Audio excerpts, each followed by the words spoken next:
ntukigereranye n'uwo ari we wese kuri iyi si. Niwigereranya nawe uzaba urimo wiyubahuka.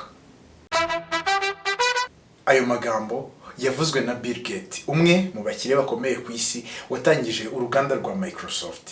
Yatekerezeho gatoya.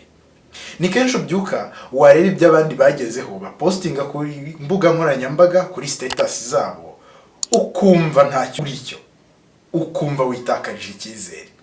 Ariko jya utekereza gatoya, umuntu wese aba afite ibyo ahanganye nabyo utabona.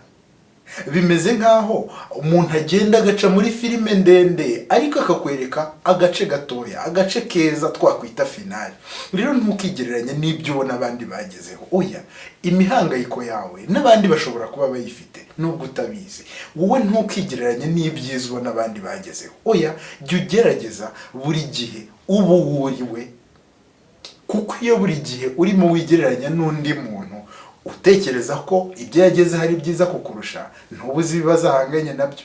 Wowe ku giti cyawe uba uri kwiyubahuka, ukumva ko ntacyo uri cyo, kandi mu by'ukuri wenda ufite icyo uri cyo kuruta ba bandi urimo wigereranya nabo.